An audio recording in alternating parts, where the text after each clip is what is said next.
നമുക്ക് sweet and chilli ആയിട്ടുള്ളത് chicken air fry എങ്ങനെ ചെയ്യണമെന്ന് നമുക്ക് നോക്കാം. അപ്പോൾ അതിനുവേണ്ടി ഞാൻ കുറച്ച് ഇൻഗ്രീഡിയൻസ് ഇവിടെ ഒരു ബൗളിലോട്ട് എടുക്കുന്നുണ്ട്. അപ്പോൾ ഇൻഗ്രീഡിയൻസിൻ്റെ ലിസ്റ്റ് ഞാൻ താഴെ ഡിസ്ക്രിപ്ഷൻ ബോക്സിൽ കൊടുക്കുന്നുണ്ട്. അപ്പോൾ ഇതെല്ലാം കൂടി നമുക്ക് ചിക്കൻ്റെ എന്താ പറയുക സ്കിന്നുള്ള പീസ് തന്നെ എടുക്കണം. തൈ പീസാണെങ്കിൽ ഒന്നുകൂടി ടേസ്റ്റ് ആയിരിക്കും. ഞാനിപ്പോൾ ഒരു ലെഗ് പീസും 2-3 ചിക്കൻ പീസുമാണ് എടുക്കുന്നത്. അതാണ് എൻ്റെ കയ്യിലുള്ളത്. അപ്പോൾ ഞാനത് എടുത്തിട്ട് ചിക്കൻ നന്നായിട്ടൊന്ന് മാഗ്നേറ്റ് ചെയ്ത് വെക്കുന്നുണ്ട്. 1 മണിക്കൂർ ഞാൻ ചിക്കൻ മാഗ്നേറ്റ് ചെയ്ത് വെക്കുന്നുണ്ട്. അപ്പോൾ ചിക്കൻ 1 മണിക്കൂർ മാഗ്നേറ്റ് ചെയ്ത് കഴിഞ്ഞിട്ട് നമുക്കിത് എയർ ഫ്രൈ ചെയ്തെടുക്കാം. പാൻ ഗ്രില്ലാണെങ്കിലും കുഴപ്പമില്ല. ഞാനിപ്പോൾ എയർ ഫ്രൈ ആണ് ചെയ്യുന്നത്. അപ്പോൾ നമുക്ക് എയർ ഫ്രൈ ചെയ്യാനായിട്ട് വയ്ക്കാം.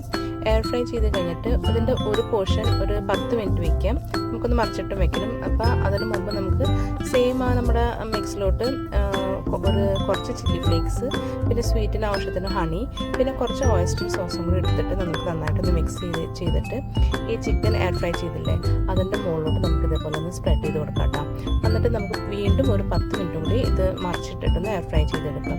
സെർവ് ചെയ്യുന്നതിന് മുമ്പ് നമുക്ക് കുറച്ച് മെൽറ്റഡ് ബട്ടർ ഒഴിച്ചിട്ട് വേണം സെർവ് ചെയ്യാൻ. ഭയങ്കര ടേസ്റ്റിയാണ്. അപ്പോൾ ഇതൊന്ന് എല്ലാവരും ട്രൈ ചെയ്ത് നോക്കണം. ഇപ്പോൾ ഇതിൻ്റെ കൂടെ ഞാൻ സെർവ് ചെയ്യുന്ന ഒരു ക്യാബേജിൻ്റെ സാലഡാണ്.